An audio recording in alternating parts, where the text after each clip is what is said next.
Assalamualaikum warahmatullahi wabarakatuh. Kayaknya kurang semangat nih para ibu-ibu ini. Saya ulangi lagi Bu ya. Assalamualaikum warahmatullahi wabarakatuh.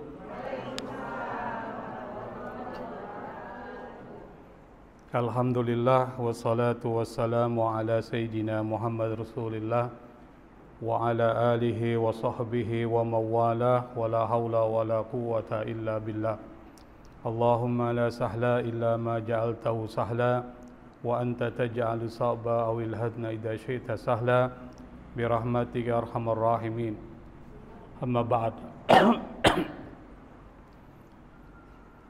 Pertama kita panjatkan puji dan syukur kita kepada Allah Subhanahu wa taala yang telah menggerakkan hati kita, meringankan langkah kaki kita, hingga di tengah-tengah kesibukan kita yang begitu padat, terlebih lagi ini adalah weekend ya, hari Sabtu, kita masih bersyukur karena kita bisa hadir di majelis yang sangat dicintai oleh Rasulullah Sallallahu Alaihi Wasallam dan di tempat yang diberkahi oleh Allah Subhanahu wa taala. Karena hidup kita ini perlu diisi dengan kebaikan-kebaikan sebagai investasi akhirat kita ketika kita pulang kepada Allah Subhanahu wa taala. Pada pertemuan 1 bulan yang lalu kita sudah membahas tentang makna kematian yang disebutkan Allah dalam Al-Quran. Di sana ada beberapa kata yang digunakan. Nah, salah satu kata yang digunakan itu adalah kata pulang. Makanya kalau kita mendapatkan berita tentang musibah, pulangnya seseorang kepada Allah Subhanahu wa taala, kira-kira apa yang kita ucapkan, Bu? Inna lillahi wa inna ilaihi raji'un. Kita ini milik Allah dan kita ini pasti akan pulang kepada Allah. Maka makna kematian itu di dalam Al-Quran salah satunya adalah pulang. Nah, untuk pulang ini kan perlu bekal. Nah, bekal kita adalah kebaikan-kebaikan yang kita lakukan di dunia. Nah, salah satu kebaikan adalah hadir di majelis ilmu. Makanya kehadiran kita di sini itu bukan sesuatu yang sia-sia, tetapi ini bagian dari investasi akhirat kita. Nah, pada pertemuan hari ini kita akan melanjutkan pembahasan kita pada masih di seputar persoalan kematian, karena kematian ini bagian dari iman yang harus kita imani, yaitu iman kepada hari akhir, salah satunya adalah kematian. Di dalam Al-Quran itu ada 2 model kematian. Jadi kalau kita mencoba mencari di dalam Al-Quran, ketika bicara tentang kematian itu, salah satu isu yang dibahas adalah ada 2 model kematian. Ada 2 bentuk kematian. Bentuk yang pertama disebut dengan husnul khatimah. Yang pertama. Berarti yang kedua lawannya. Apa itu lawannya? Su'ul khatimah. Jadi ada 2. Bapak-bapak atau ibu-ibu tinggal pilih mau mati dalam keadaan su'ul atau husnul. Husnul. Kalau memilih mati dalam keadaan husnul khatimah, tentu ikuti aturan-aturan mainnya. Tetapi kalau memilih sebaliknya, enggak usah ikuti aturan-aturan main untuk mati dalam keadaan husnul khatimah. Kalau kita membuka lembaran-lembaran kitab suci Al-Quran, itu ada ayat-ayat yang berbicara tentang 2 bentuk kematian. Nah, kematian yang pertama ini Ibu, bapak bisa baca dalam surat Al-Waqiah. Surat Waqiah ini kan dalam sebuah riwayat termasuk surat yang kalau kita baca rutin itu bisa jalbur rizki, bisa menarik rizki. Jadi kalau ibu-ibu ingin diluaskan rizkinya, maka salah satu bagian dari ajaran agama kita adalah memperbanyak membaca surat Al-Waqiah. Yang mau kaya ya silakan. Tapi jangan sampai kekayaan itu membuat kita lupa kepada Allah Subhanahu wa taala. Nah, surat Al-Waqiah ayat 88-89. Siapa yang mau baca ini? Silakan. Siapa yang menjadi sukarelawan baca? Ibu-ibu, ada yang mau baca? Ada? Ayo dibaca. Sambil kita belajar bacaan Qur'annya. Ada yang mau baca atau bapak-bapak silakan? Kayaknya ini semua di sini pemalu-pemalu semua ya. Silakan. Enggak kelihatan? Enggak pakai kacamata? Tapi kalau dikasih lihat warna merah dan warna biru, tahu nggak Bu? Normal. Kalau begitu saya silakan Pak, ada yang mau baca? Ibu-ibu di belakang. Nah, ini yang nggak pakai kacamata bisa lihat. Ada? Nggak ada ya? Kalau nggak, saya yang baca lah. Ya silakan baca. Bismillahirrahmanirrahim. Wa amma in kana minal muqarrabina farauhu wa raihanu wa jannatu na'im. Artinya apa itu? Dibaca Pak?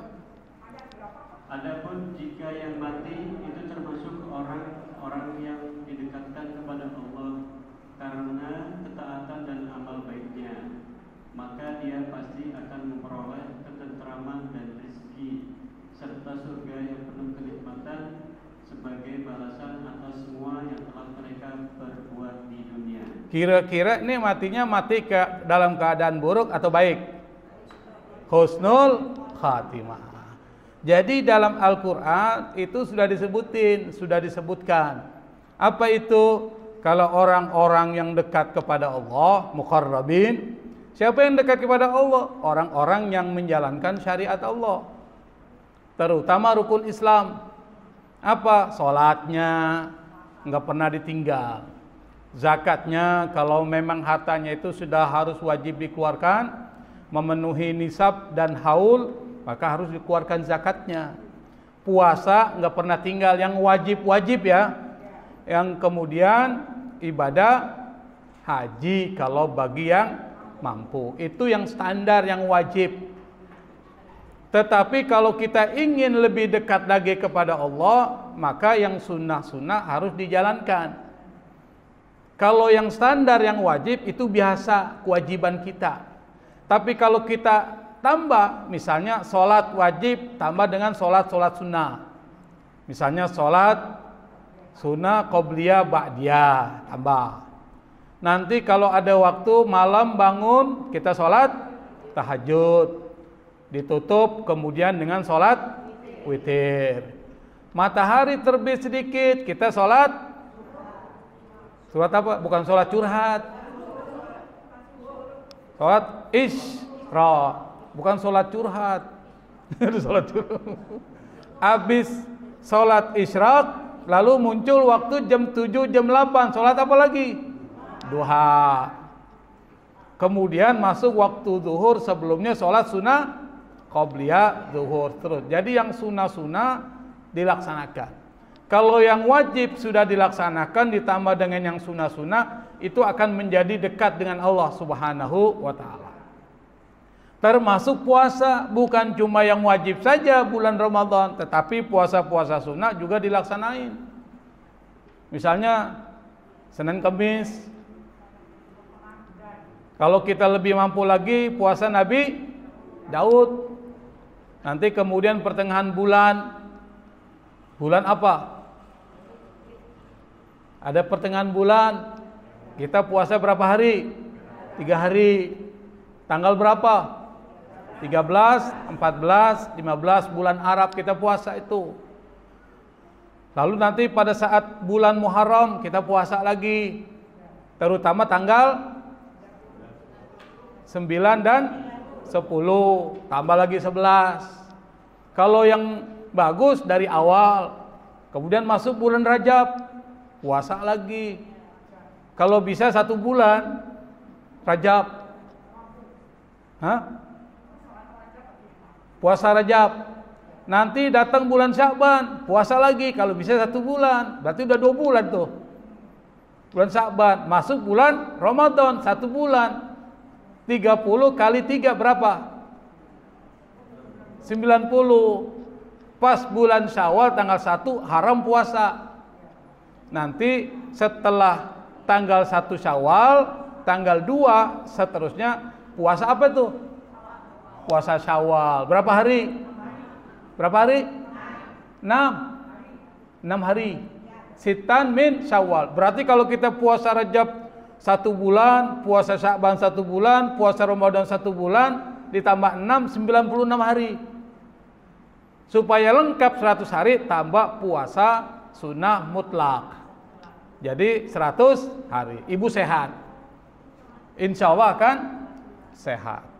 Nah, orang-orang yang dekat dengan Allah ini kalau meninggal seperti yang dikatakan oleh Allah Subhanahu wa taala, apa? Pada saat ketika sakaratul maut dia tenang.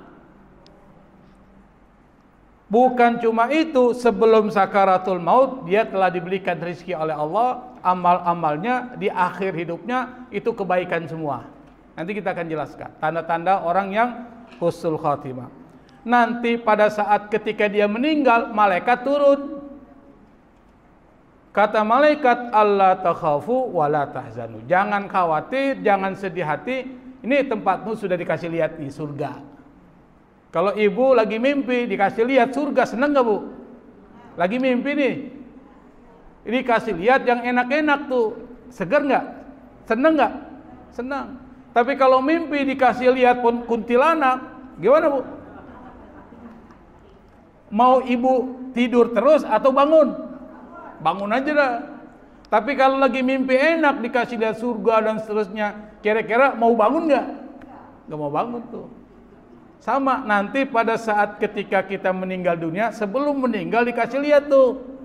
Ini tempat ente di sini nih, tempat ente di sini. Yang kalau dikasih lihat tempat kita di surga, tersenyum dia. Senang dia. Maka ada orang meninggal dalam keadaan senyum. Kasih lihat. Nanti kita cerita, Bu. Ini penting. Karena ini bagian dari iman kepada hari akhir. Salah satunya adalah percaya kepada kematian. Nanti pembahasan kita, Bu, habis tentang kematian terus nih. Biar bapak-bapak pada takut. Ibu-ibu tambah takut. Supaya dengan takut ini kita bisa berbuat kebaikan. Ayat yang kedua. Surat Fussilat ayat 30. Nanti dicek di rumah. Apa kata Allah dalam Al-Quran? Innal ladzina qalu Rabbunallahu tsumma istaqamu tatanazzalu alaihimul malaikatu alla takhafu wa la tahzanu wa abshiru bil jannati allati kuntum tu'adun. Kata Allah, sesungguhnya inna ini dalam bahasa Arab namanya harfu taukid. Kalau kemasukan inna, maka kalimatnya itu kalimat serius, kalimat yang benar-benar nggak main-main nih. Apalagi yang ngomong Allah, apalagi ada dalam Al-Quran itu nggak main-main. Misalnya apa? Wal asri innal insana lafi khusr. Demi masa sungguh manusia akan rugi. Kecuali, nah yang nggak rugi itu yang kecuali itu. Sama dengan ini. Allah mengatakan dalam Al-Quran, ini adalah pesan Allah kepada kita. Apa pesan Allah? Sesungguhnya orang-orang yang berkata Tuhan kami adalah Allah, maksudnya dia beriman. Dan orang beriman harus buktikan imannya. Dengan apa? Amal soleh. Innal ladzina amanu wa amilus solihat.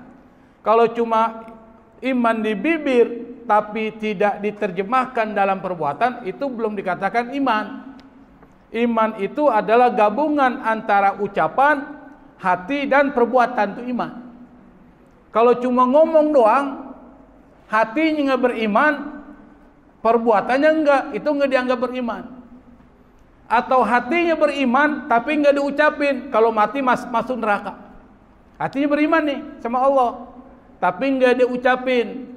Apa ngucapinnya? Asyhadu alla ilaha illallah, itu syahadat. Wa asyhadu anna Muhammadan Rasulullah. Itu namanya an-nutqu bil lisan, diucapin dengan lidah. Kalau orang hatinya beriman, dia percaya sama Allah, percaya kepada Muhammad utusan Allah, tapi dia nggak ucapin, mati dia, mati masuk ke dalam neraka. Kalau dia ngucapin tapi hatinya nggak beriman, namanya munafik. Kan kita lihat orang munafik itu Islam, tapi hatinya nggak beriman. Dia Islam tapi benci sama Islam. Munafik. Itu disebutkan oleh Allah dalam surah Al-Baqarah, dari awal tuh diceritain tuh sifat-sifat orang munafik. Apabila bertemu dengan Rasul, dia mengatakan, amanna, kami beriman ya Rasul. Wa idza khalau ila syayatinihim qalu inna ma'akum. Tapi kalau sudah berbaur, bergabung dengan teman-temannya yang kafir, mereka mengatakan inna ma'akum, kami bersama kalian. Innama nahnu mustahzi'un. Kami di hadapan Nabi itu cuma main-main doang, cuma bohong-bohong doang, cuma pura-pura doang. Itu namanya munafik. Nah, yang iman yang benar ini yang disebutkan oleh Allah dalam Al-Quran adalah mereka yang lisannya mengucapkan iman, hatinya beriman, tetapi juga diterjemahkan dalam perbuatan. Misalnya iman kepada Allah. Iman kepada Allah berarti apa yang diperintahkan Allah dijalankan. Apa yang dilarang Allah ditinggalkan. Itu namanya iman. Kata Allah, sesungguhnya orang-orang yang mengatakan Tuhan kami adalah Allah, lalu dia mengamalkan apa yang menjadi keyakinannya kepada Allah, tsumastaqamu, kemudian dia istiqomah. Apa itu istiqomah? Istiqomah bukan ikatan suami takut istri kalau di rumah, bukan. Istiqomah itu artinya lurus dia, nggak belok ke kanan, nggak belok ke kiri, konsisten. Kalau dia sholat terus, nggak ditinggalin, itu namanya istiqomah. Kalau dia puasa, nggak pernah bolong-bolong puasanya. Istiqomah. Kalau dia zikir 100 kali la ilaha illallah, dia terus rutin mengucapkan la ilaha illallah 100 kali, kalau bisa lebih. Karena itu adalah perintah Nabi Muhammad SAW. Perintah Nabi, perintah Allah. Nah, mereka yang mengatakan Tuhan kami adalah Allah, lalu kemudian istiqomah pada saat sebelum meninggal. Nah, nanti kita bicara saat meninggal. Sebelum meninggal, malaikat aja udah turun kepada mereka. Malaikat turun kepada mereka, yang kadang-kala kita mungkin gak sadar, yang ketemu kita itu malaikat. Misalnya orang-orang soleh, tiba-tiba kemudian dibantu oleh malaikat. Pas dicari yang bantu, orang udah gak ada, hilang. Itu bisa malaikat, Bu. Kenapa? Karena orang-orang yang soleh, imannya kuat, dan dia istiqomah dengan amal solehnya, itu bisa mendapatkan bantuan-bantuan dari Allah melalui para malaikatnya. Makanya sering kita dengar cerita itu, peristiwa-peristiwa tsunami. Ada orang kok nyelamatin saya itu. Pas dicari orangnya udah enggak ada. Itu bisa jadi malaikat nolong. Seperti kasus di Aceh ceritanya, atau di Palu. Karena saya pernah tinggal di Palu, Bu, 23 tahun tuh. Dan kasus tsunami di Palu saya ngalamin, Bu. Itu luar biasa itu. Alhamdulillah saya masih hidup. Kalau seandainya udah mati, saya nggak ketemu dengan ibu-ibu nih dan bapak-bapak. Alhamdulillah bisa kembali lagi ke Jakarta. 23 tahun saya di sana. Itu banyak cerita-cerita. Cerita-cerita, ada yang nyelamatin saya bapak-bapak dan seterusnya macam-macam. Tapi pas saya lihat nggak ada katanya. Itu bisa jadi malaikat turun sebelum dia meninggal, dia sudah turun memberikan bantuan. Nah, pada saat ketika sakaratul maut, nih sakaratul maut Bu, itu nanti malaikat akan turun. Malaikat akan turun lalu memberikan kabar. Kata malaikat, kalian jangan khawatir, jangan bersedih. Meskipun kalian meninggalkan dunia ini, jangan bersedih. Kenapa? Karena Allah sudah janjikan kepada kalian surga. Dikasih lihat tuh surganya. Maka malaikat yang turun, malaikat rahmat, nanti malaikat sakaratul maut tuh, malaikat Israel. Malaikat Israel ada 4 pembantunya tuh. Yang satu megang tangan kanan, satu megang tangan kiri. Yang satu megang kaki kanan, satu megang kaki kiri. Nanti ditarik tuh dari awal kakinya tuh. Ditarik terus naik sampai tenggorokan. Lalu kemudian keluar melalui mulut. Maka orang kalau meninggal dunia biasanya mulutnya terbuka. Matanya ngelihat ke atas. Kok matanya ngelihat ke atas? Melihat ruhnya diangkat oleh Allah Subhanahu wa ta'ala. Ruhnya diangkat. Tapi orang yang amalnya soleh, imannya bagus, matinya husnul khotimah. Dikasih lihat tuh gambarnya, ente nanti tempatnya di sini nih. Dia lihat surga, dia senang, tersenyum dia. Mati dalam keadaan bahagia. Dapat kabar berita gembira, tempatnya di surga. Senang gak tuh Bu? Senang. Ketika masuk ke dalam kubur, lancar semua. Malaikat maut datang tuh, malaikat munkar nakir datang, nanya, selesai, karena dia bisa jawab. Sebelum malaikat munkar nakir datang, ada malaikat duluan yang datang, namanya malaikat Ruman. Malaikat Ruman bilang kepada orang yang akan ditanya, catat amal perbuatanmu. Kata orang yang meninggal, bagaimana saya mencatat? Tidak ada pulpen, tidak ada kertas. Jadikan kain kafanmu sebagai kertas, air liurmu sebagai tinta. Maka nanti ada catatan dia pegang. Insya Allah kita akan bicarakan itu Bu. Masih bagian dari iman kepada hari akhir. Nah, kesimpulannya orang-orang yang matinya dalam keadaan baik itu pada saat meninggal dunia sakaratul mautnya enak. Faruhu wa raihan. Ada ketentraman, ada kesenangan. Meskipun ada rasa sakit, tetapi orang-orang beriman matinya dalam keadaan seperti air keluar dari ceret. Ini ceret nih, air keluar, lancar nggak Bu? Tapi kalau orang kafir, kalau dia meninggal, seperti tusuk sate yang terbuat dari besi, yang panas, lalu ditaruh di kapas yang berbasah, berair. Kira-kira kalau tusuk sate terbuat dari besi, panas, ditaruh di kapas yang berair, kira-kira bunyinya gimana tuh Bu? Nyis, tarik gitu. Sakit nggak? Atau seperti tubuh dimasukkan pedang ke dalam tubuh, satu kali dimasukkan, ditarik lagi, dimasukin lagi, ditarik lagi. Sakit nggak tuh? Sakit nggak Bu? Misalnya ibu, saya tusuk pakai jarum tuh, nggak usah pakai pisau lah, jarum. Terus saya tarik lagi jarumnya, saya tusuk lagi, saya tarik lagi, tusuk terus, sakit nggak? Sakit. Nah, seperti itulah keadaan orang yang mengalami sakaratul maut. Insya Allah semuanya akan ngalami. Ada nggak yang tidak akan ngalami? Ada nggak di sini yang tidak akan ngalami? Ada Pak? Nggak mungkin tidak ada. Pasti semuanya akan ngalami. Kenapa? Semuanya pasti akan meninggal. Pasti akan mengalami yang disebut dengan sakaratul maut. Nah, itu yang disebut dengan ayat-ayat yang berbicara tentang kematian yang baik, yang dalam bahasa Arab disebut dengan husnul khotimah. Husnul artinya baik, khotimah artinya akhir. Khotimah itu akhir tuh. Husnul dari kata hasan, baik.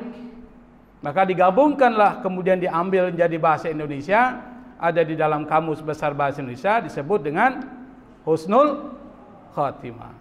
Apa itu husnul khatimah? Akhir yang baik.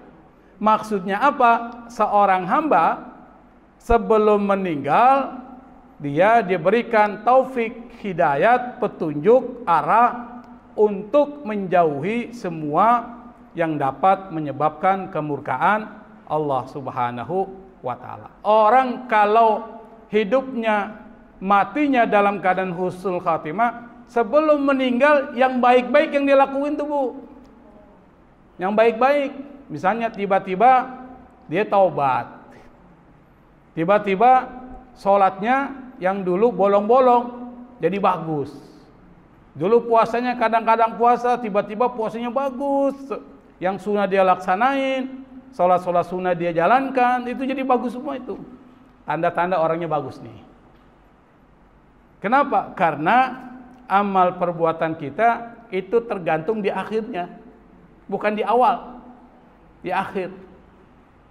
Makanya kalau sudah umur-umur begini, Bu, gak usahlah banyak berpikir dunia mulu. Betul, Bu ya? Udah berapa umurnya nih? Ada yang berapa? Ibu berapa, Bu? 50. 10 tahun lagi. Menurut prediksi Nabi, bukan saya. Yang di belakang berapa umurnya tuh? 70. Wah, hati-hati. 70. Kalau 70 bagus karena ibu menghadiri majlis-majlis ilmu. Bagus. Mudah-mudahan akhirnya husnul khatimah. Harus sering hadir-hadir begini. Kalau sudah umur-umur kayak Pak Hari misalnya. Karena udah putih semua kan? Atau yang di belakang misalnya. Nah, kenapa saya mengatakan bahwa orang yang matinya husnul khatimah, di akhir sebelum dia meninggal, Allah arahkan dia selalu melaksanakan kebaikan. Ada hadisnya, Bu. Nih. Kelihatan nggak hadisnya nih? Kelihatan ya? Kalau nggak kelihatan pakai kacamata. Tapi ibu-ibu meskipun nggak pakai kacamata, kalau dikasih lihat warna merah dan biru, yang dipilih warna apa, Bu? Warna merah. Kenapa? Itu kacamata jadi nggak berfungsi. Nah, di dalam hadis Nabi Muhammad sallallahu alaihi wasallam diriwayatkan oleh Imam At-Tirmidzi. At-Tirmidzi ini adalah seorang perawi hadis, kolektor hadis yang hadis-hadisnya masuk kategori kutubus sittah. 6 kitab-kitab hadis yang dipakai oleh masyarakat muslim Ahlussunnah wal Jamaah di dalam mempedomani hadis-hadis. Pertama, Sahih Bukhari, Sahih Muslim, kemudian Sunan An-Nasa'i, Sunan Abu Daud, yang dipakai tuh Ibnu Majah dan At-Tirmidzi. Ada 6 tuh. Nanti ada yang nambah lagi Al-Muwatta karya Imam Malik, Musnad Ahmad bin Hanbal. Di sini kata Anas bin Malik ini adalah seorang sahabat Nabi yang staf khusus Nabi. Dia sering bantu Nabi. Jadi Nabi itu punya staf khusus. Salah satunya Abdullah ibnu Mas'ud. Salah satunya adalah Anas bin Malik. Dan Anas bin Malik termasuk 7 sahabat Nabi yang banyak meriwayatkan hadis. Ini termasuk 7 sahabat Nabi. Jadi kelompok sahabat itu ada yang banyak meriwayatkan hadis, ada yang sedang, ada yang jarang. Nah, yang banyak ini ada 7. Yang pertama, yang paling tertinggi Abu Hurairah. Nanti baru Anas bin Malik nih. Baru Siti Aisyah. Baru Abdullah ibnu Abbas. Abdullah ibnu Umar. Udah 5 itu. Kemudian Abu Sa'id Al-Khudri, Jabir bin Abdullah. Makanya banyak hadis-hadis kalau kita baca perawinya banyak tuh mereka-mereka itu dari kelompok sahabat. Kata Anas bin Malik radhiyallahu anhu, qala Rasulullah sallallahu alaihi wasallam, Rasulullah sallallahu alaihi wasallam bersabda, idza aradallahu bi 'abdin khairan ista'malahu. Kata Nabi, idza itu artinya apabila. Idza jaa nasrullah, apabila datang. Idza apabila. Arada ingin. Arada yuridu ingin, iradah. Aroda apa? Allah. Siapa yang ingin? Allah. Idza aradallah, apabila Allah ingin apa? Bi abdin, terhadap seseorang hamba. Menginginkan apa terhadap seorang hamba? Khairan, kebaikan. Kalau Allah menginginkan seorang hamba itu menjadi baik, itu maksudnya gitu, atau menghendaki kebaikan kepada seorang hamba, maka kata Nabi ista'malahu. Ista'malahu dari kata amila, artinya Allah akan menjadikan dia pekerjanya. Ista'malah. Faqila, para sahabat masih bingung maksudnya apa sih Allah ista'malahu, Allah membuat dia jadi pekerjanya, jadi petugasnya. Istimal. Maka sahabat bertanya, ya Rasul, wa kaifa yasta'milu? Maksudnya itu, dan bagaimana Allah menjadikan dia sebagai petugasnya? Apa kata Nabi? Qala, Nabi berkata, yuwaffiquhu li amalin salihin qablal maut. Allah yuwaffiqu. Yuwaffiqu itu dari kata waffaqa, taufik. Allah memberikan taufik, memberikan petunjuk, mengarahkan dia. Itu maksudnya itu. Maka kalau disebut dengan taufik tuh, orang namanya taufik, itu artinya petunjuk, arah, sama dengan hidayat. Sama itu. Taufik, hidayat sama. Petunjuk. Allah kasih petunjuk kepada dia apa? Li amalin saleh. Melaksanakan amal soleh. Qablal maut, sebelum dia mati. Nah, jadi tandanya kalau orang itu akan husnul khatimah, di akhir-akhir hidupnya diisi dengan kebaikan tuh. Misalnya majlis taklim di mana aja dia hadir, padahal sebelumnya enggak. Kok ini orang rajin banget ya? Betul Bu ya? Sana dia hadir, sana dia hadir. Meskipun datang cuma tidur doang. Ya masih dapat pahala daripada tidur di rumah, lebih enak tidur di masjid. Ada AC-nya, dengar ustadz ngomong. Meskipun nggak dicatat, nggak apa-apa. Yang penting duduk aja dapat pahala 1. Kemudian dia dengerin, dia duduk, pahala 2. Dia dengerin, dia tulis, pahalanya 3. Dia tulis, dia pikirin, dapat 4. Enak tuh ngaji. Sebenarnya pahala gampang. Itu namanya investasi Bu. Yang kecil-kecil yang baik lakuin aja. Misalnya pas sampai di sini pulang, wudu, sholat sunnah, baca zikir la ilaha illallah 100 kali. Tunggu waktu zuhur. Ya, kan enak kan? Pahala terus tuh. Dan kalau sudah berlalu waktu, kita menyesal. Kenapa dulu saya enggak zikir? Kenapa dulu saya enggak sholat sunnah? Menyesal karena udah berlalu. Sementara umur berkurang, bukan umur bertambah, berkurang kita ini. Umur kita ini bertambah atau berkurang sih Bu? Berkurang tuh. Nah kalau kita tahu berkurang, hati-hati, jangan santai-santai. Dulu masih umur 10 tahun, masih panjang tuh. Nah pas sekarang udah 40, 50, udah tinggal 20 jatah umur kita. Ada yang tinggal 10, ada yang tinggal 10, ada yang sudah selesai, dikasih bonus tuh, yang 70 kan udah dikasih bonus tuh. Ada yang sudah 80 Allah kasih bonus. Biasanya banyak dosa-dosanya Allah hapus tuh. Banyak yang dihapus. Orang-orang tua itu yang sudah umur 60 tahun ke atas kehapus sedikit-dikit tuh. Makanya harus diisi dengan yang baik-baik. Sewaktu-waktu kita akan bahas itu. Karena ini kajiannya tematik, jadi kita ngambil yang penting-penting. Karena ada kitab yang membahas tentang persoalan kematian. Nah, apa tandanya? Tanda ini hanya mengukur ya. Mengukur saja. Jadi kemudian jangan kita tetapkan, dia matinya begini. Enggak, ini ukurannya. Yang pertama, orang yang meninggal, tanda dia adalah husnul khatimah, kalau dia meninggal ngucapin syahadat. Ngucapin syahadatain. Apa? La ilaha illallah. Siapa yang bilang? Nabi itu yang bilang nih. Bukan ucapan saya. Karena semua tentang agama dasarnya adalah Quran dan hadis. Nanti kemudian dipahami oleh para ulama biasanya beda-beda. Itu namanya fahmul hadis. Kita ngikuti para ulama. Siapa yang suruh? Allah.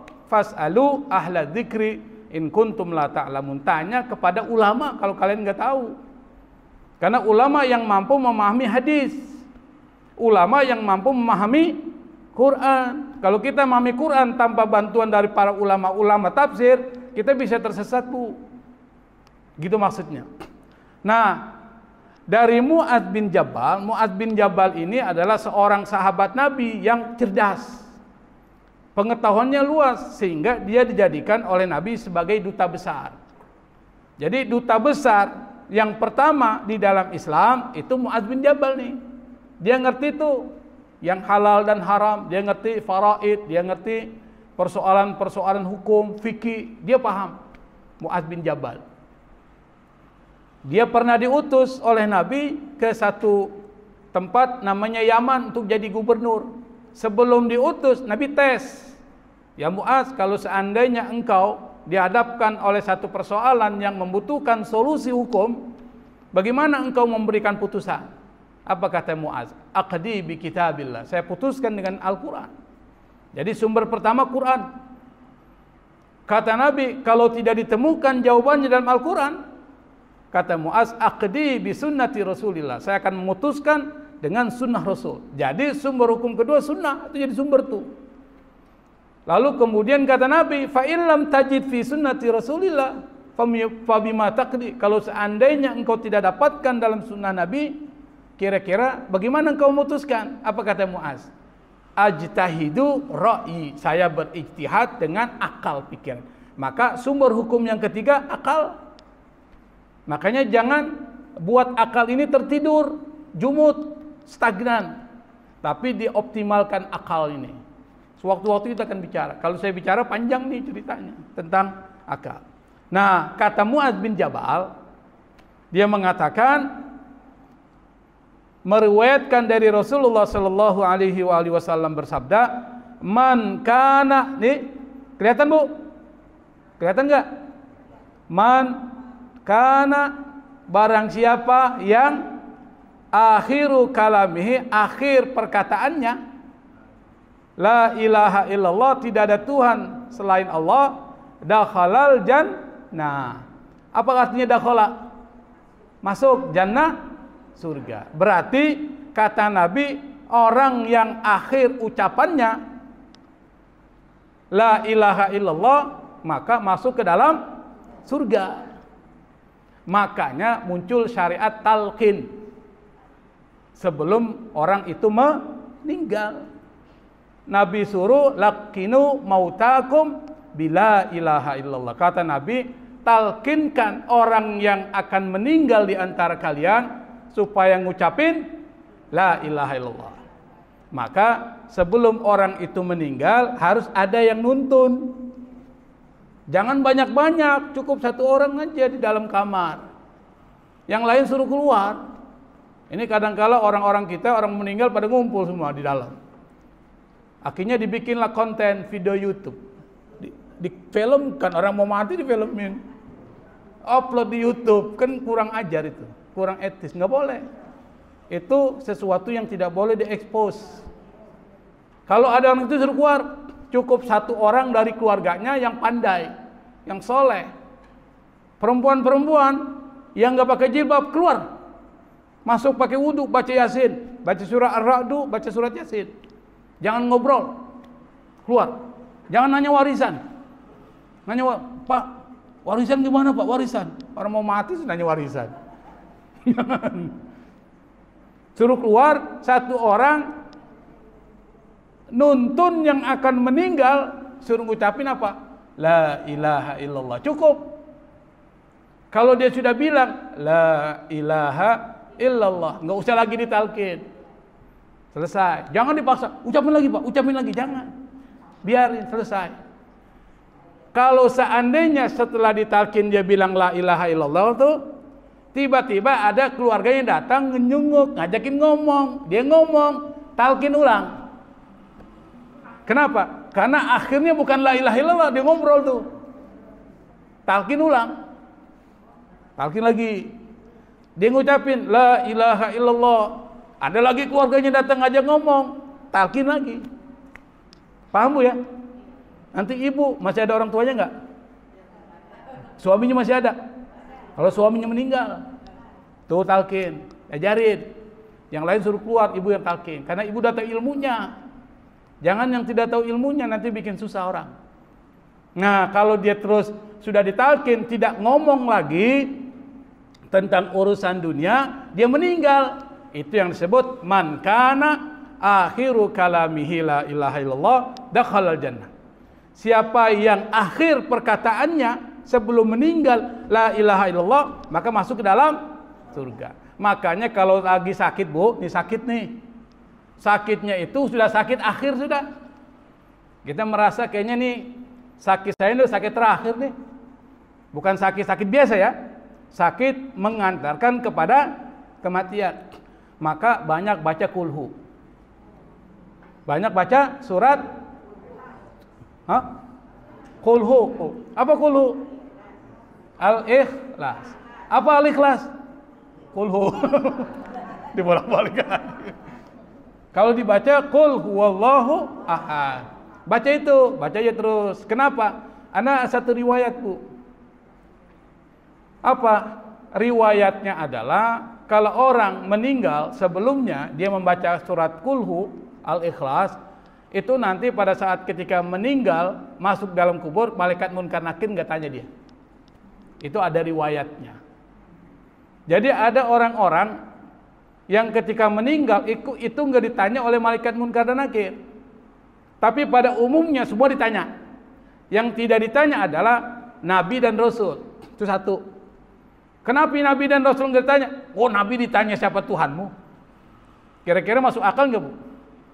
Nabi ditanya Tuhanmu siapa? Kan lucu kan? Maka nabi dan rasul tidak ditanya. Yang kedua, orang yang mati syahid. Kalau orang mati syahid itu husnul khotimah, dia nggak ditanya. Yang ketiga, orang yang rutin membaca tabarok sebelum tidur malam. Al-Muluk. Apa tuh Al-Muluk? Awalnya Tabarakalladzi biyadihil mulku wa huwa ala kulli syai'in qadir. Itu dibaca Bu sebelum tidur. Habis sholat isya nih, bacalah. Berapa ayat sih? 33. 30 ya? 30. Baca surat Al-Muluk 30 ayat. Habis surat Al-Muluk dibaca, baca Alif Lam Mim Sajdah. Berapa ayat? Alif Lam Mim Sajdah 30 juga. Itu dibaca. Kata Nabi, barang siapa yang membaca itu Tabarok dan Alif Lam Mim Sajdah, ketika dia meninggal, malaikat munkar nakir tidak tanya kepada orang itu. Dan termasuk yang baca surat Qul. Makanya baca rutin tuh. Yang pertama baca Alif Lam Mim Sajdah, tambah Tabarok, tambah lagi Qul. Kalau Qul pada saat ketika meninggal, mau meninggal. Jadi dipahami Bu ya, Pak? Ini supaya kita tahu bahwa agama kita ngajarin begitu. Oke, itu yang pertama. Yang kedua, tandanya ini nih. Nih. Kalau dia meninggal, keningnya berkeringat. Berkeringat. Dahinya nih, dahi. Kalau orang sini bilang apa nih? Jidat. Dahi, kening atau jidat.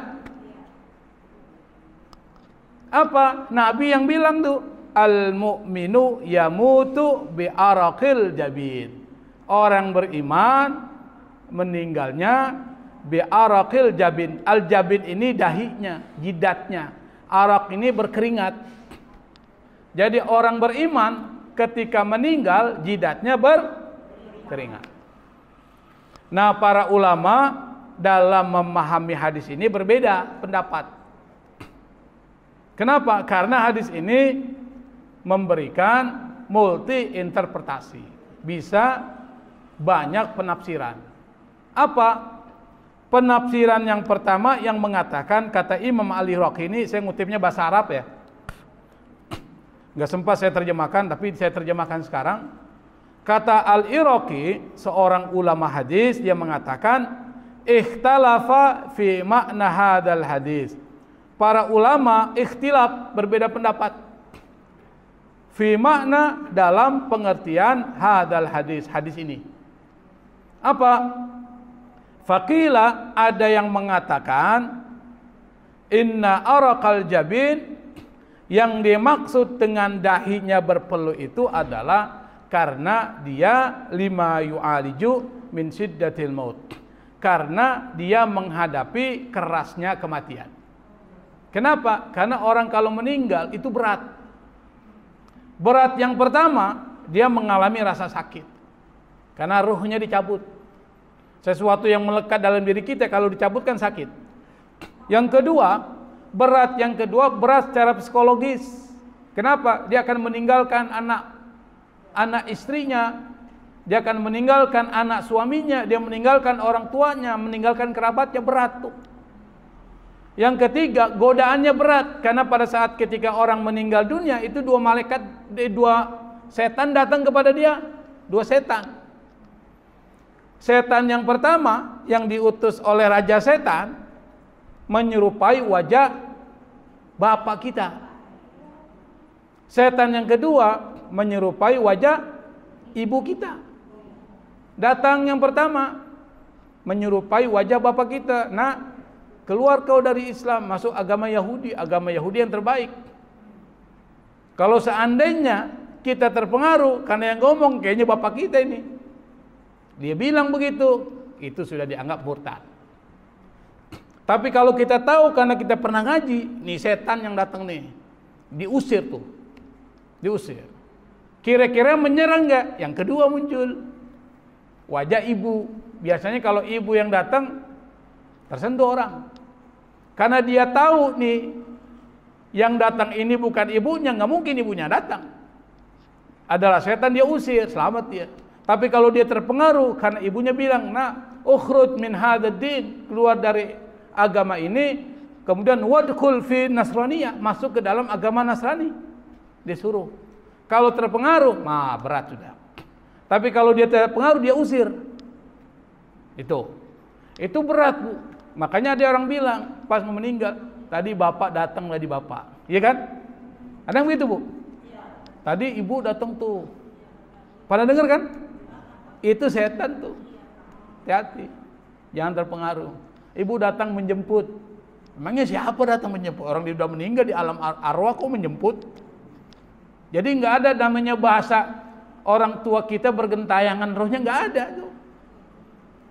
Bagi orang yang jahat dia disiksa dalam kuburnya. Bagi orang yang baik dia berada di alam lain ruhnya itu. Di mana? Illiyin.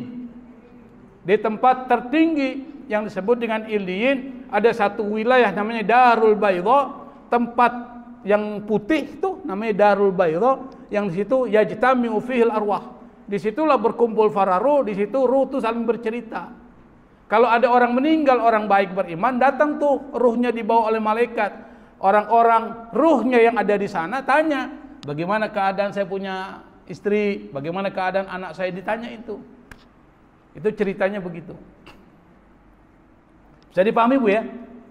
Nah, ada yang mengatakan kenapa dahinya berkeringat karena persoalan itu tadi. Yang kedua, ada yang mengatakan kenapa berkeringat minal haya wa dzalika li annal mu'min idza ja'athul busra ma'a ma kana qad iktarafa minadz dzunub hasalahu bidzalika khajalun wastahya minallah fa ariqa lidzalika jabinu. Ada yang mengatakan karena dia malu. Kenapa malu? Karena orang beriman apabila datang berita gembira bahwa dia tempatnya di surga, sementara dia banyak dosanya, dia malu. Malu kepada Allah. Kenapa? Karena saya ini banyak dosa, kok tempatnya surga. Malu dia. Seperti misalnya kita banyak perbuatan buruk, dipuji-puji orang, malu nggak, Bu? Malu nggak? Malu. Kenapa? Karena orang itu nggak tahu aib kita. Kita dipuji-puji, padahal kita berantakan. Nah, karena malu lah kemudian disebutkan fa'ariqa lidzalika jabinu. Karena dia malu berkeringat. Ada enggak orang yang malu berkeringat? Ada enggak, Bu? Ada itu. Malu dia. Dibilang orang bagus nih padahal berantakan banget hidupnya kan? Berkeringat dia. Nah, pemahamannya seperti itu. Yang ketiga, ini semuanya dasarnya ada dari hadis ya, bukan ucapan kita. Yang ketiga, tanda orang disebut matinya dalam husnul khatimah, kata Nabi, adalah kalau dia meninggal pada malam atau hari Jumat. Kalau malam berarti Kamis malam, atau hari Jumat dari terbit matahari sampai terbenam matahari, itu hari. Tapi yang muslim, kalau orang kafir mati hari Jumat tetap aja kafir. Atau orang muslim yang tidak soleh, tetap bermasalah. Ini yang muslim yang benar-benar Islam. Apa kata Nabi? Ma min muslimin, nih, ma min muslimin yamutu yaumal jum'ati aw lailatal jum'ati illa waqahullahu min fitnatil qabri. Jika seorang muslim yamutu, mati, yauma, hari, al-jum'ati, Jumat, atau laila, malam, malam apa? Jumat. Illa, maka waqahullahu, Allah akan jaga dia min, dari fitnatil qabri, dari fitnah kubur. Maksudnya siksa kubur. Jadi kalau orang muslim yang benar-benar jalanin syariat, minimal yang wajib ya, yang wajib dijalanilah, jangan sampai enggak. Yang sunnah itu mendekatkan dia kepada Allah. Sholat 5 waktu, oke. Sunnahnya jarang. Puasa enggak putus, puasa sunnahnya jarang. Kemudian apa lagi? Zakat dia keluarin, tapi sedekahnya enggak banyak. Misalnya. Haji dia laksanain kalau dia mampu. Dia yang wajib-wajib dilaksanain. Kalau dia meninggal, kata Nabi, pada hari Jumat atau malam Jumat. Kalau disebut malam itu setelah terbenam matahari, itu malam. Karena beda ya malam orang Indonesia dengan Islam ya. Kita kalau sudah dibilang jam 1 malam dianggap pagi. Betul ya? Jam 12 lewat 10 itu dianggap sudah pagi itu. Padahal dalam waktu tradisi Islam itu masih malam. Maka disebut malam itu adalah setelah tenggelam matahari, terbenam sampai terbit matahari, itu masih malam tuh. Berarti kalau sudah terbit matahari dianggap sudah waktu fajar, disebut dengan yaum, hari, sampai terbenam matahari. Nah, yang dianggap malam Jumat itu adalah hari Kamis, matahari terbenam, muncul maghrib, itu dianggap sudah waktu malam, sampai waktu sebelum subuh malam tuh. Nanti pas subuh datang matahari disebut dengan yaum, maka disebut dengan hari Jumat, sampai terbenam matahari. Setelah itu malam Sabtu. Bisa dipahami, Bu? Nah, yang dimaksud tadi tuh, kalau dia meninggal, kata Nabi, di malam Jumat dan di hari Jumat, maka dia akan terjaga dari fitnah kubur. Ya, Bu? Hah? Meninggalnya hari Senin. Nabi meninggal hari, tapi ini bicara perintah Nabi, persoalan kabar dari Nabi yang dianggap meninggal dalam keadaan husnul khatimah. Kalau Nabi udah pasti husnul khatimah, pasti. Tapi ini tanda. Orang soleh matinya kapan aja nggak ada masalah, karena dia pasti matinya dalam keadaan baik. Nah, yang dianggap mati dalam keadaan baik ya, ini apa ini? Mati syahid kalau perang. Tapi ingat, peperangannya di jalan Allah, bukan cuma perang-perang biasa ya. Kedua, kalau dia meninggal karena penyakit perut, tiba-tiba perutnya sakit, meninggal dia, atau karena taun, wabah penyakit, atau dia lagi berlayar naik perahu tenggelam mati syahid, atau perempuan yang melahirkan meninggal, lagi ngelahir ini meninggal mati dalam keadaan syahid. Siapa yang bilang? Nabi itu. Ada Rasulullah sallallahu alaihi wasallam Abdullah ibn Rawaha. Nabi menjenguk Abdullah bin Rawaha. Fama tahawwaza lahu an firasyi. Dia tetap berada di tempat tidurnya. Faqala, Nabi kemudian berkata, "Man syuhada'u ummati." Kata Nabi, siapa di antara umatku yang mati syahid? Kata sahabat, dia mengatakan, yang mati syahid itu adalah qatlul muslim, orang yang mati dalam peperangan.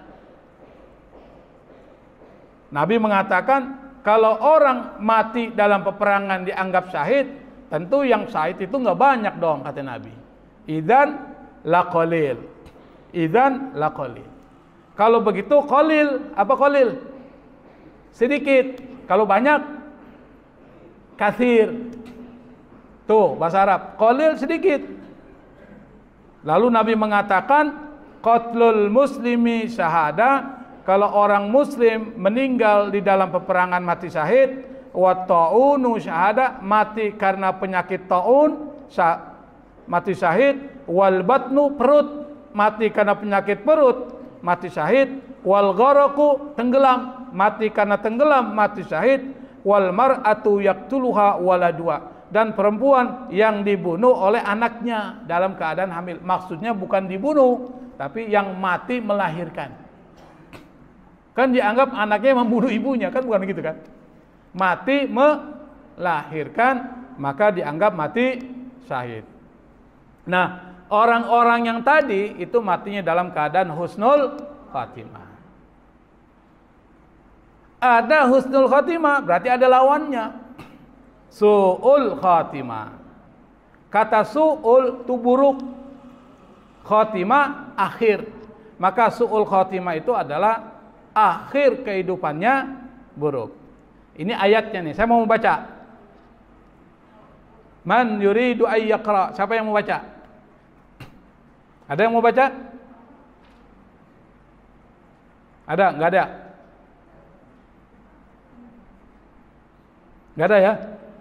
Nah, dalam surat Al-Anfal ayat 50 nih ada satu ungkapan dari Allah. Apa kata Allah? Walau tara id yatawaffal ladzina kafarul malaikatu yadribun al-malaikatu yadribuna wujuhahum wa adbarahum wa dhuqu adzabal hariq. Walau seandainya tara, engkau melihat apa? Id yatawaffal ladzina kafarul malaika, ketika orang-orang kafir ini diwafatkan oleh malaikat. Malaikat siapa? Israel. Jadi malaikat Israel bu, dia apa? Kepalanya itu sampai di atas langit, kakinya sampai di bumi, tangannya merangkul semua yang ada di depannya, bumi beserta isinya. Makanya orang kalau meninggal gampang banget oleh malaikat maut, karena ada di depan. Malaikat maut itu nunggu apa? Jatuh satu daun, yang daun itu berisi nama-nama. Kalau tiba-tiba jatuh daun ada nama kita, berarti rizki kita sudah habis. Kalau orang rizkinya sudah habis, berarti selesai hidupnya. Jadi kematian itu bukan karena sakit, bukan karena penyebab yang lain. Rizkinya sudah habis. Ada orang nggak sakit meninggal, ada nggak bu?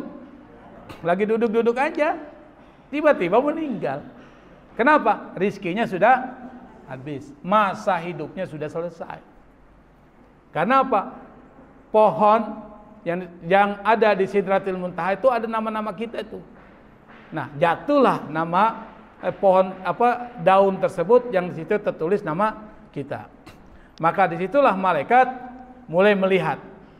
Karena ketika malaikat melihat kepada orang yang akan dicabut nyawanya, malaikat-malaikat pembantu namanya A'wanul Malaikati Israel itu sudah tahu maksudnya, langsung dia turun.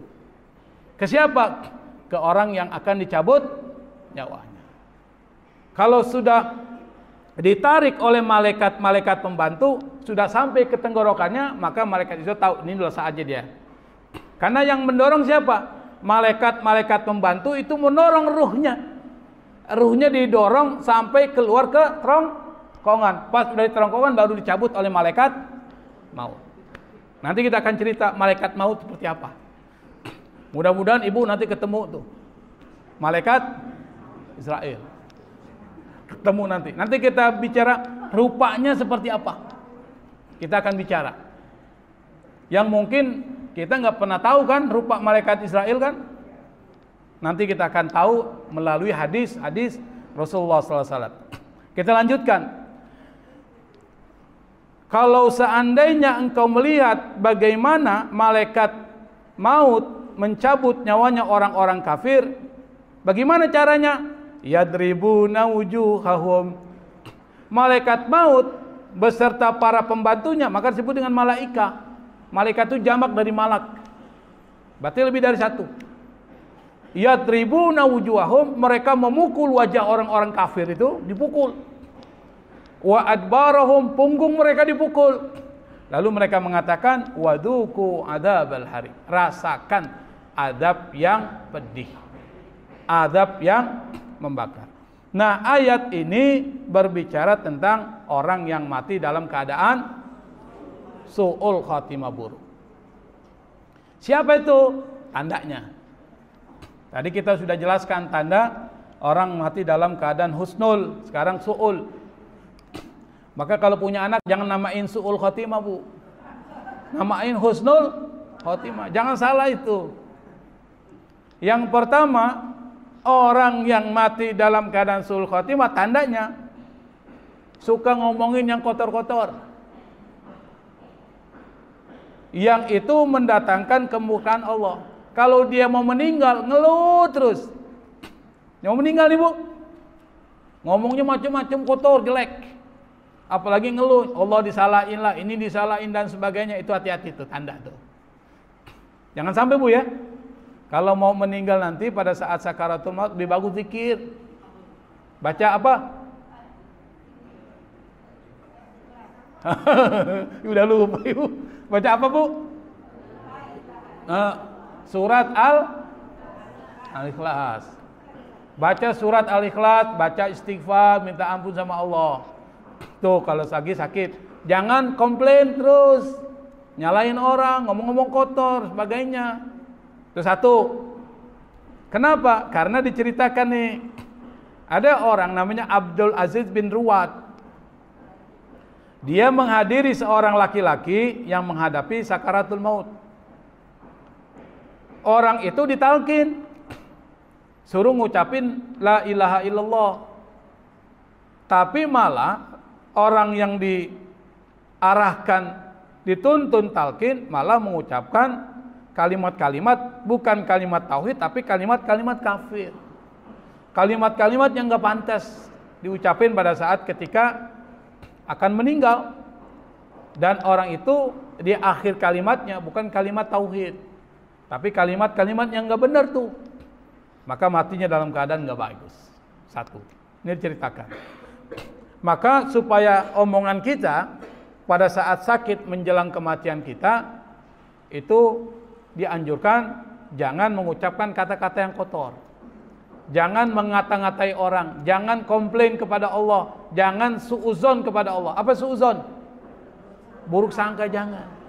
Meskipun amal perbuatan kita mungkin yang sedikit kurang banyak, tapi husnuzon aja. Semoga Allah memberikan rahmatnya kepada saya. Karena Allah maha sayang. Jadi kita minta rahmat Allah. Husnuzon, baik sangka pada saat ketika akan meninggal, pada saat ketika kita dalam keadaan sakaratul maut. Jadi ingat kuncinya baik sangka. Allahu inda dhanni abdi, maka nal abdu inda dhanni rabbi. Allah tergantung prasangka hambanya. Itu yang paling penting yang diajarkan oleh agama kita. Yang kedua, Penyebab kenapa bisa terjadi suul khotimah, yang pertama, ragu Anda terhadap agama sendiri. Disuruh sholat ragu, apa manfaatnya sholat? Nggak ada manfaatnya sama sekali. Tuh. Disuruh puasa, ngapain lah orang enak-enak makan kok disuruh puasa? Apa sih manfaatnya puasa? Dia ragu dengan syariat Islam. Kedua, kufur, mengingkari. Yang ketiga, banyak mengerjakan sesuatu yang nggak ada dasarnya. Ingat, yang nggak ada dasarnya, sesuatu yang penting, ibadah dan akidah. Tapi muamalah nggak ada masalah. Saya beri contoh, sholat itu ibadah mahdoh tuh, murni. Kalau ibadah mahdoh, ibadah murni, jangan bikin-bikin apa? Inovasi. Tahu inovasi? Tambahan. Misalnya sholat subuh berapa rakaat? Sholat subuh berapa, Bu? 2 rakaat. 2 rakaat sedikit banget, saya tambah jadi 10 lah. Kira-kira boleh nggak? Itu bid'ah namanya itu. Yang sudah jelas 2 ditambah jadi 10, itu bid'ah. Tapi kalau menurut logika, mana yang lebih bagus? 2 atau 10? Menurut logika 10 lebih bagus. Ibu dikasih 2.000, dikasih 2 juta sama 10 juta, mana yang ibu terima? 10 atau 2 juta? 10 juta. Kenapa? Menurut logika yang banyak lebih bagus dari yang sedikit. Tapi dalam syariat nggak begitu caranya. Kalau Allah sudah syariatkan 2 ya 2. Nggak bisa lagi kita tambah-tambah inovasi. Itu namanya bid'ah. Jadi paham Ibu ya? Tapi dalam hal lain itu belum tentu bid'ah. Misalnya dalam akidah, Nabi Muhammad yang terakhir. Maka kalau ada yang ngaku Nabi setelah Nabi meninggal, maka itu adalah bid'ah itu, karena akidah. Tapi dalam soal lain yang muamalat itu bukan termasuk kategori bid'ah, itu bisa uruf, kebiasaan. Misalnya apa? Anda tahlilan, ngumpul, itu namanya uruf. Di dalamnya di situ ada syariat, baca tahlil, ada silaturahmi, ada doa. Yang dilihat itunya. Jangan dilihat, ini kan zaman Nabi nggak ada. Memang zaman Nabi nggak semuanya ada, tapi isinya ada. Kalau tahlilan kira-kira ada isinya nggak? Apa isinya tuh? Baca Al-Quran, ya kan? Apa yang dibaca? Yang disyariatkan Al-Fatihah, awal surat Baqarah, ayat kursi, akhir surat Baqarah, baca kulhu 3 kali, baca kul audhur falak. Kira-kira dosa nggak sih baca itu? Dosa nggak? Enggak itu. Lalu kemudian baca la ilaha illallah. Dosa nggak? Dosa. Baca subhanallah, subhanallah, subhanallah, bihamdi, subhanallah. Dosa nggak? Enggak tuh. Isinya jangan lihat, jangan kemasannya isinya. Memang kemasannya mungkin nggak ada, tapi isinya ada. Di situ kemudian ada silaturahmi, ada ceramah. Ceramah kita suruh dengerin. Kemudian di situ ada namanya disebut dengan mengingat kematian. Disuruh kita ingat kematian. Orang ini mati nih, nanti kita menyusul. Supaya Anda diingatkan, Anda persiapkan tuh. Jadi ada kedua, ada syariat takziah. Disuruh tuh. Apa itu takziah? Hibur orang yang sedang dapat musibah. Jadi isinya bagus. Kalau kita menggunakan akal, lihat isinya, jangan lihat kemasannya. Duren, kemasannya buruk nggak Bu? Duren tuh, duren. Buruk nggak tuh? Berduri Bu. Pas sudah dibuka, rasanya gimana? Enak banget gitu. Lihat isinya.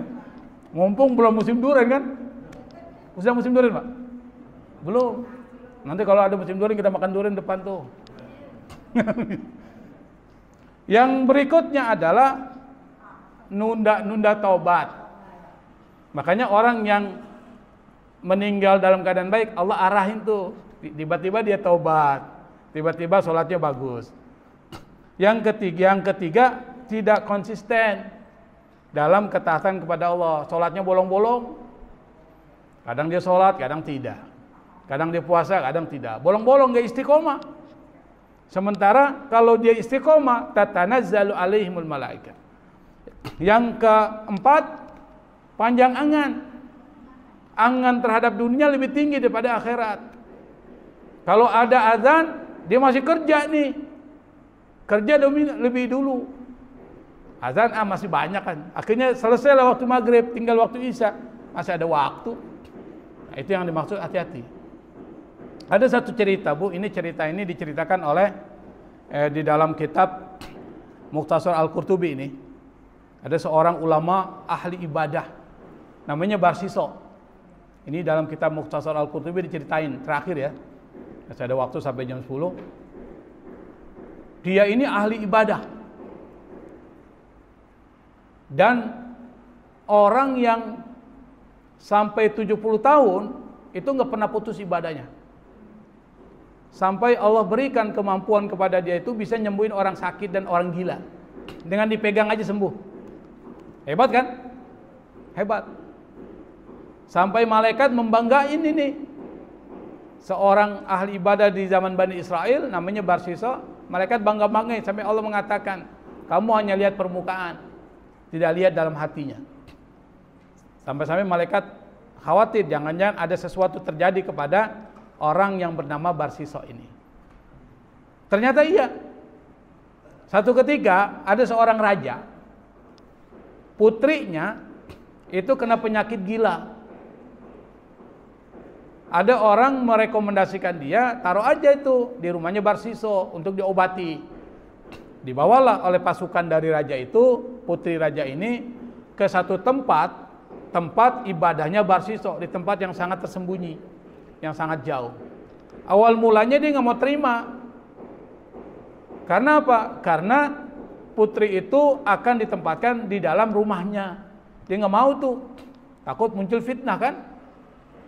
Akhirnya dibuatkanlah satu tempat dekat tempat ibadahnya Barsiso itu, di situ ditempatkan putrinya untuk diobati oleh Barsiso. Disinilah setan muncul, Bu. Dari orang yang ahli ibadah digoda oleh setan. Setan bisiki kepada Barsiso, lihat Barsiso itu, perempuan yang ada di hadapan ini perempuan yang sangat cantik. Dia gila dia.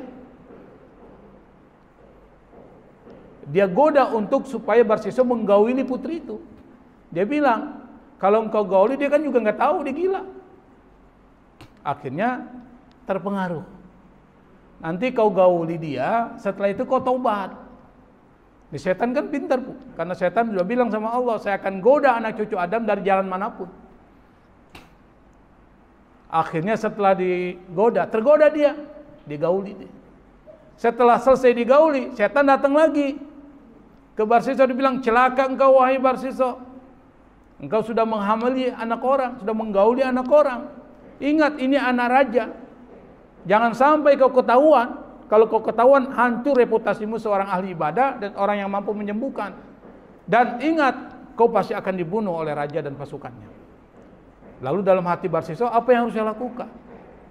Setan bisiki, iblis nih bisiki, bunuh saja. Nanti setelah kau bunuh, kau kubur di tempat yang tidak diketahui orang. Nanti kalau seandainya keluarga raja datang, bilang dia sudah pulang, sudah sembuh. Tuh, dia bilang gitu. Setelah itu kau baru taubat. Dia ikuti tuh bisikan dari setan. Padahal dia ahli ibadah, Bu, hati-hati. Ahli ibadah belum tentu selamat. Akhirnya dia bunuh, dia kuburkanlah. Setan pintar. Pakaian dari putri raja itu ditarik sedikit supaya keluar. Jadi nanti kalau dicari pasti ketemu kan? Ditarik sedikit. Jadi hanya tersembul kain sedikit dari pakaian putri raja itu yang dikuburkan oleh Barsiso. Datanglah pasukan raja dan raja tanya, mana putri saya? Dibilang, putri tuan raja itu sudah pulang, sudah saya sembuhkan. Saya tidak tahu lagi. Akhirnya raja itu pulang, dia berpikir karena putri rajanya udah nggak pulang lama ini, boleh jadi dia bisa meninggal. Iblis nih diceritakan dalam kitab Mukhtasar Al-Qurtubi, datang menyerupai wajah manusia, menyerupai wajah seorang ulama besar yang soleh.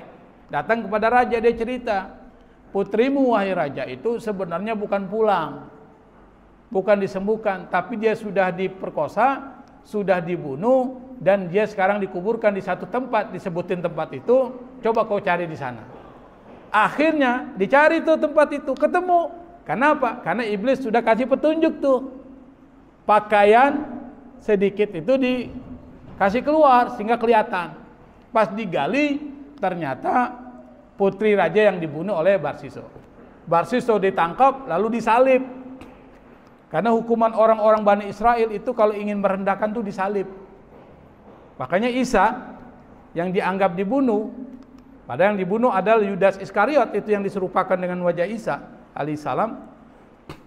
Itu untuk menghinakan, itu hukumannya salib. Nah, pas disalib tuh Barsiso, datang lagi iblis. Kata iblis, kasihan engkau wahai Barsiso, saya bisa nyelamatin engkau. Barsiso ini yang dalam keadaan begitu pasti butuh penyelamatan. Dia minta diselamatkan, tapi ada syaratnya kata iblis. Apa syaratnya? Saya pasti akan laksanakan. Engkau harus nyembah saya, kata iblis. Bagaimana caranya saya menyembah engkau? Saya ini disalib katanya. Kasih isyarat saja. Apakah dengan menundukkan kepalamu atau mengedipkan matamu? Akhirnya Barsiso itu dia kedipin matanya. Pada saat yang sama, apa kata iblis? Sekarang saya melepaskan diri dari engkau. Itu iblis tuh. Jadi iblis tuh goda kita, terjerumus, setelah itu dia tidak mau ikut campur. Inni akhafullah. Dalam Al-Quran disebutkan. Inni bari'um minka inni akhafullah. Saya melepaskan diri dari engkau dan saya takut kepada Allah. Akhirnya Barsiso mati dalam keadaan ngucapin kalimat-kalimat kufur. Kalimat-kalimat atau perbuatan-perbuatan yang itu mensyirikan Allah Subhanahu wa taala, menyembah kepada setan. Di sini kita bisa ambil kesimpulan, orang yang ahli ibadah dan soleh belum tentu selamat, Bu. Makanya kita minta kepada Allah, ini doanya nih, dipoto Bu, supaya dibaca. Doa yang diajarkan oleh Rasulullah sallallahu alaihi wasallam, doanya ini. Apa itu? Allahumma ij'al khaira umri akhirah wa khaira amali khatimah wa khaira ayyami yauma alqa. Kalau sendiri, ya Allah, jadikanlah sebaik-baik umurku pada penghujungnya, dan jadikan sebaik-baik amalku pada akhir hayatku, dan jadikan sebaik-baik hariku pada saat aku bertemu kepada engkau, pada saat meninggal. Ini doa diajarkan oleh Allah, diriwayatkan oleh Imam At-Tabrani dalam Mu'jam At-Tabrani. Karena itu ini dijadikan doa ini, doa rutin. Kalau ibu sholat, minta husnul khotimah. Kalau doa ini nggak bisa, bilang aja Allahumma inna nas'aluka husnal khotimah wa na'udzubika min su'il khotimah. Dua. Atau zikir, ya Allah biha, ya Allah biha, ya Allah bihusnil khatimah. Nah, saya pikir ini, karena waktu sudah jam 10:04, semoga ini bisa memberikan inspirasi, membuat kita menjadi lebih baik lagi dalam kehidupan kita. Dan ingat, isi hari-hari kita, sisa umur kita dengan banyak melakukan kebaikan. Sekecil apapun kebaikan itu, insya Allah akan memberikan manfaat. Wallahul musta'an, wallahu yaqulul haqqa wa huwa yahdis sabir. Wassalamualaikum warahmatullahi wabarakatuh.